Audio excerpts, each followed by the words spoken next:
Good morning, dear students, and welcome to your English language class. I hope you all are doing well. In today's class, we'll learn about literary devices. Literary devices. A literary device is a technique or a tool which may be used by a writer to give a special effect to his writing. A writer may use the literary devices to connect more strongly with the readers. A literary device may be used to emphasize. Whenever a writer wants to put more emphasis or to stress on his ideas, he may use these literary devices or to embellish. What do you mean by embellish? To make it more beautiful and attractive. Strengthen, to make it more prominent. And clarity means to convey the ideas or messages clearly. These are the 8 basic fundamental literary devices that we have. First is simile, second is metaphor, third is alliteration, fourth is repetition, fifth is personification, sixth is allusion, seventh is imagery, and eighth is irony. Now let us know about the first literary device, simile. Simile is an analogy or comparison implied by using words such as like or as. For example, the baby is as cute as a button. When you are comparing two things by using words such as like or as, that will be known as simile. Another example is he fought like a lion. So these are similes. Here are some more examples for similes. Now the next literary device that we have is metaphor. Metaphor is a comparison or analogy stated in such a way as to imply that one object is other one, figuratively speaking. The words like or as are not used here. For example, life is an open book. Now we are not comparing life with an open book, we are saying that life is an open book. So you see the difference between simile and metaphor is by not using the words like or as. Here are some examples of metaphors which you can go through. Here's our next literary device, alliteration. Now what is alliteration? Alliteration is having the same sound at the beginning of words. Now alliteration means beginning several words with the same consonant or vowel sound. Alliteration is often used in poetry and also in making catchy names. Just like this tongue twister, Peter Piper picked a peck of pickled peppers. Now examples all around us. Now as you can see in this picture, you have Bugs Bunny, Dunkin' Donuts, The Ninth Nugget, Dungeons and Dragons. Now you see the words like Bugs Bunny, both the words have the same sound, B or B. Now the next little device is repetition. Repetition means repeating a word or a phrase or a sentence. It is in both prose and poetry. Poets often repeat stanzas, lines, words or phrases to create a magical effect. For example, run, run, run as fast as you can. Next we have is personification. Personification is a figure of speech in which a thing, an idea or an animal is given human attributes. For example, the angry cloud glared down from the sky. Now the cloud has been given a human emotion, anger. And the next example is my phone died. Now when was my phone alive? Obviously my phone was never alive, but that's a figure of speech. We are comparing the phone as a person. So my phone died. The next literary device that we have is allusion. What is allusion? Beta, keep in mind it's not illusion, it is a reference to a historical figure of significance. Allusion is often used to state complex ideas in simple ways. When you are comparing something from the past with the present. Now here's an example. Like Achilles, who was invincible except in his heel. When we refer to a person's Achilles heel, we are talking about their weakness. Example, I have been doing really well on my diet, but chocolate is my Achilles heel. Some other common examples are he's a modern day Newton, means he's really smart. Here there Romeo means a boy who's charming or romantic in nature. So these are the common examples for the literary device allusion. Now the next literary device we have is imagery. Now what is imagery? When an author uses descriptive language that helps the reader better understand what is happening.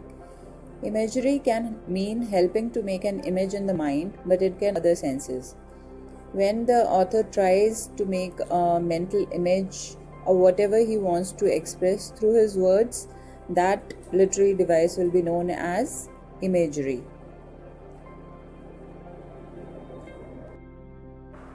Now these are some examples for imagery.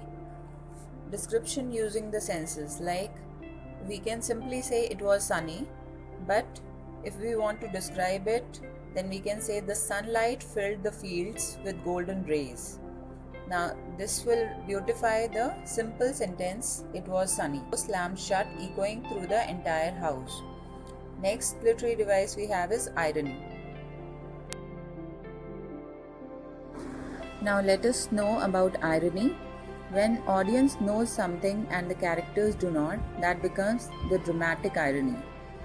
When a situation is a reversal of what you would expect to happen, that becomes situational irony. And when the speaker says something and they mean the opposite, it becomes the verbal irony. So you see, there are three kinds of irony that we have: dramatic irony, situational irony, and verbal irony, that can be used as your literary devices. Now here's an example for dramatic irony. Juliet fakes her death and she is only sleeping. The audience knows she is not dead, but Romeo thinks she is dead. Now what is situational irony? When the opposite of what is expected happens. Some examples are a fireman's house burning down. Now we don't expect a fireman's house to burn down. A math teacher forgetting how to count. A helmet blocking your vision causes you to get hurt. Now let us know about verbal irony. This kind of irony is often discounted or debated because most examples are sarcasm, and some people feel that sarcasm isn't the same as irony. Verbal irony is when you say something and you mean the opposite. Now students, there are 4 more literary devices that we need to know. First one is onomatopoeia, second is pun, third is refrain, and fourth is oxymoron.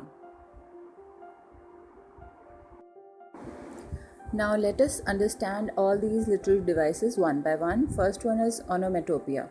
It's a word that imitates the sound of the object or action it refers to.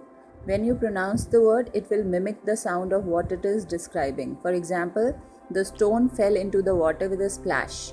Now the word splash is making the sound of like whenever you throw a thing in the water, you'll get the sound of splash. Second, now the sound buzz. You'll always listen to the sound buzz whenever a bee is traveling near you. And like for example, the snake hissed. जो ये hiss word है, we always connect it with a snake. So all these words will mimic the sound of what it is describing. So you understand what is onomatopoeia whenever you use these sound words. Now let us know about the next literary device, pun. Pun is a play on two words similar in sound but different in meaning. Like for example, I used to be a banker but I lost interest. बेटा पन वो होता है जब आप words के साथ play करते हैं. Like for example, in this sentence, if you can see, interest can have two meanings. Sorry, there is a mistake there. Interest means desire to learn, and interest also means finance. So I used to be a banker but I lost interest can be used both ways. So it's a pun there. And one more example is, if you say now if we say the happiness of life depends on liver, so liver can be both the person who lives and also our body part. So you see, pun is when you play with words. Now next we have here is refrain. What is refrain? Refrain is a set of lines at the end of a stanza or a section of longer poem or a song. For example, men may come and men may go, but I go on forever. Refrain means when there is a repetition of set of lines or maybe repetition of the entire stanza. It happens in a poem to make it more prominent. Whenever you want to emphasize on certain lines in a poem or a prose, you may repeat those lines or the entire stanza or the entire paragraph to make it more prominent, to put more emphasis or stress on whatever you want to bring into focus.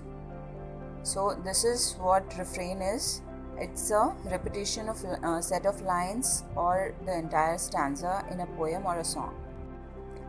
Now students, this is our last literary device, oxymoron. An oxymoron is a figure of speech in which two opposite ideas are joined to create an effect. For example, the comedy was seriously funny. Now you can see seriously and funny are contrasting or are opposite to each other, but they are used in the same sentence. So this is known as oxymoron. Now I hope you have understood all about literary devices, and if you have any doubts you can ask me in the group. And here's your homework. You have to write 3 examples of each literary device and you have to submit your homework in the group by 5 p.m. tomorrow. And also you have to share all the content of this video in your grammar notebook. I hope you have enjoyed watching this video and you have learned all about literary devices. Again, I'm saying if you have got any doubts, you can ask me in the group. Thank you for watching this video.